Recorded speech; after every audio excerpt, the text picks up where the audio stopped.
غلط ہوا ہے تو پہلے تو آپ ان سب کو پکڑے نا، ان کو سزائیں دیں، ان کو لا کے پھر آپ پبلک سے آ کے معافی مانگیں اپنے اس جرم کی۔ دنیا کا کوئی ملک جو ہے اگر اس کی عوام اس کے سیکیورٹی انسٹیٹیوشنز کے ساتھ کھڑی نہیں ہوتی ہے تو وہ کوئی جنگ نہیں جیت سکتا ہے۔ ایک ایسا بندہ جس کو آپ عام سے وکیل پارٹ سے الیکشن ہارا ہوا ہے 8,000 ووٹوں سے، آپ نے اس کو زبردستی اس ملک میں وزیر اعظم مسرت کر دی ہے۔ ایک بی بی جو ٹک ٹاکر ہے اور جو ایک میئر شرافت سے ہاری ہوئی ہے 7,000 سے زیادہ ووٹوں سے، 23,000 ووٹ لے کے، آپ نے اس کو 13 کروڑ کے صوبے کے اوپر وزیر اعلیٰ مسرت کر دیا ہوا ہے۔ انور کاکڑ عرف اخوانی جو 15 سال تک افغانستان کے پاسپورٹ پہ باہر بیٹھا رہا اور آ کے اس ملک میں مسلط ہو گیا۔ السلام علیکم ناظرین، میں ہوں علی طلعت چودھری۔ میرے ساتھ پاکستان کی مشہور و معروف شخصیت جاوید اقبال صاحب موجود ہیں، خان صاحب کے نام سے مشہور ہیں اور پیپلز پارٹی سے تعلق ہے، اور ان کی جو لخت جگر ہیں وہ پی ٹی آئی کو پسند کرتی ہیں، یہ بھی کسی کی ڈھکی چھپی بات نہیں ہے، لیکن اس پسندیدگی کی وجہ سے ان کو 12 دفعہ کے قریب جو ہے وہ گرفتار کیا جا چکا ہے۔ رات میاں والی پولیس نے لاہور پولیس کو آ کے سبمٹ کروایا، ہینڈ اوور کیا صنم جاوید خان صاحبہ کو کوٹ لکھپت میں۔ سر سے بات کرتے ہیں اور پوچھتے ہیں کہ یہ سلسلہ اب کب تک چلتا رہے گا؟ آپ نے بھٹو دور کی بھی سیاست دیکھی، کیا تب بھی ایسے ہوا تھا یا اس سے بھی زیادہ ظلم ہوئے تھے؟ السلام علیکم سر۔ وعلیکم السلام علی، آپ خیریت سے ہو؟ جی سر الحمدللہ۔ علی، جہاں تک یہ سلسلہ چلنے کی بات ہے، یہ تو پہلے دن سے ہی نہیں ہونا چاہیے تھا، پولیٹیکل وکٹمائزیشن ہو رہی ہے یہ۔ اور جہاں تک بات ہے ضیاء الحق کے دور میں، تو ضیاء الحق جو ہے کمپیریٹیولی ایک بہت غیرت مند آدمی تھا، مطلب ہم لوگوں کے ساتھ اس نے بہت تشدد کیا، ملک کا قانون توڑا، اس کو اس کے مطابق سزا ملنی چاہیے اس کی، لیکن کم از کم عورتوں کی حد تک یہ تھا کہ ہم لوگ جب بھی کبھی پروٹیسٹ کرتے تھے اور عورتیں اگر ہماری پکڑی جاتی تھی پیپلز پارٹی والی، تو وہ عصر کی اذان کے بعد، جیسے ہی عصر کی اذان ہوتی تھی تو جو بھی پولیس اسٹیشن والے ہوتے تھے وہ ان کو چھوڑ دیتے تھے یا ان کے گھر میں پہنچا دیا جاتا تھا، اور باقی لوگوں کو پکڑ کے اور دوسرے دن کسی بھی جو لوکل کورٹ ہوتی تھی اس میں پیش کیا جاتا تھا اور وہاں سے ضمانت ہو جاتی تھی۔ نارمل پروسیجر تھا پولیٹیکل۔ ظاہر ہے اس زمانے میں میڈیا اتنا فاسٹ نہیں تھا، لیکن اس کے باوجود کسی کے ساتھ ایسا سلوک نہیں ہوتا تھا جیسا اب کیا جا رہا ہے۔ ایک ایسا واقعہ جس کے اوپر ابھی تک یہ فیصلہ ہی نہیں ہو سکا، جس کو رات کو D G I S P آرز ہیں وہ ڈبل بیانیے کی بات کر رہے تھے اس میں، کہ جی اس پہ دوسری پارٹی ایک اور بیانیہ بنا رہی ہے، انہوں نے اپنا ایک بیانیہ بنایا ہوا ہے۔ مجھے تو یہ سمجھ نہیں آ رہی کہ یہ ایسا ہو کیوں رہا ہے۔ محترم آرمی چیف یہ فرماتی ہیں کہ جی ہمارا سیاست سے کوئی تعلق نہیں ہے، ہم جو ہے ہمیں اپنی آئین کی لیمٹس کا پتہ ہے۔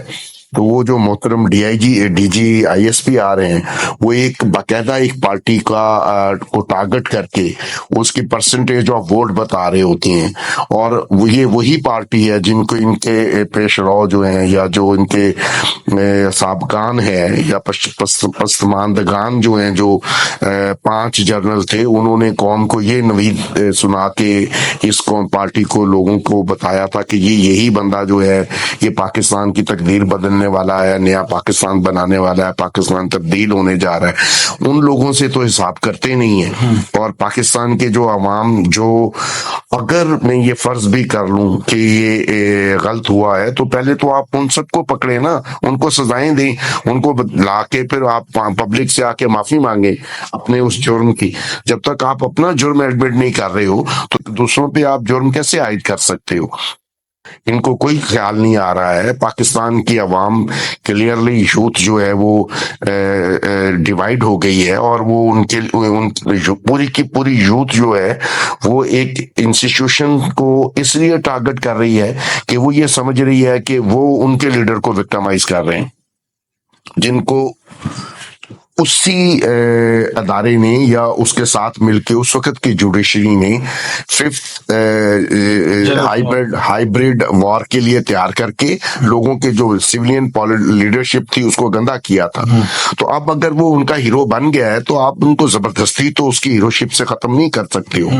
تو خدا کے لیے یہ خوف کریں، اس ملک پہ رحم کریں، جو یہ کر رہے ہیں اس سے ملک کے سیکیورٹی کے ادارے جو ہیں وہ اس قدر برے طریقے سے انڈر ڈسکشن ہے سوشل میڈیا پہ کہ اس کو ایسا نہیں ہونا چاہیے.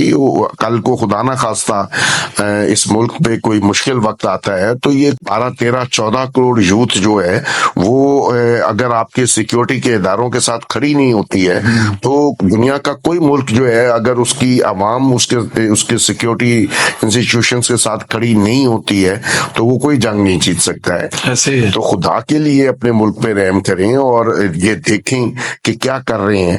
ایک ایسا بندہ جس کو آپ جو ایک عام سے وکیل پارٹ سے الیکشن ہارا ہوا ہے 8,000 ووٹوں سے, آپ نے اس کو زبردستی اس ملک پہ وزیر اعظم مسرت کر دیا ہے.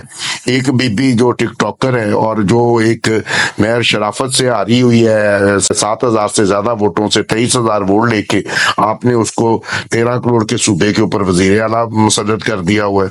اگر کسی کو کسی سے کوئی عشق ہے یا پیار ہے تو اس کو اپنی ذات تک رکھے نا جی, ملک پہ تو نہ نافذ کر دے. آن لائٹر موڈ ہو تو C M Punjab honourable chief minister Maryam Nawaz صاحبہ کہتی ہے میں ایک آگ کا دریا پار کر کے آئی ہوں.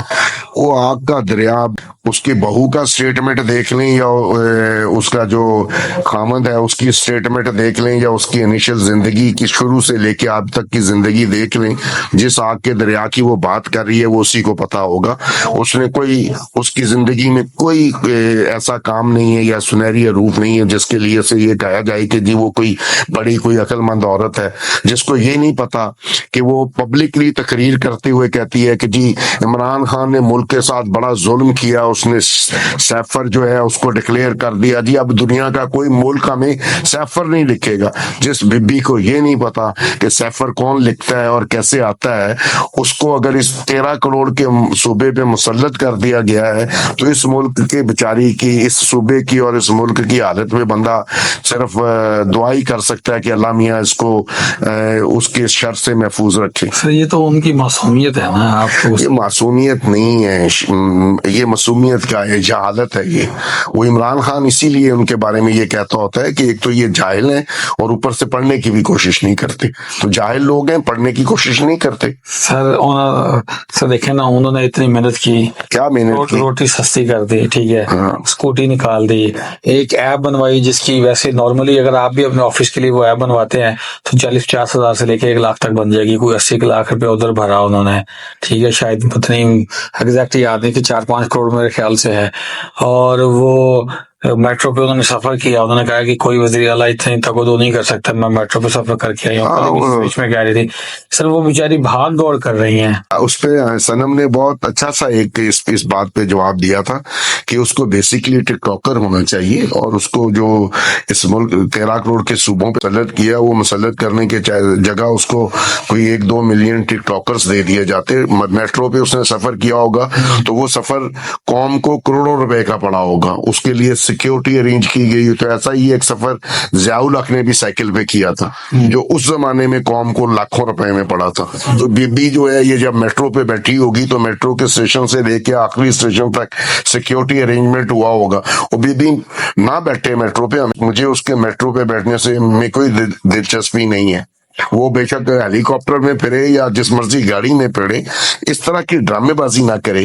مجھے کیا فرق پڑتا ہے یا پنجاب کے عوام کو کیا فرق پڑتا ہے اس کے میٹرو پہ جانے سے یا ہیلی کاپٹر پہ جانے سے یا گاڑی پہ جانے سے, اس سے صوبے کو کیا فرق پڑا ہے.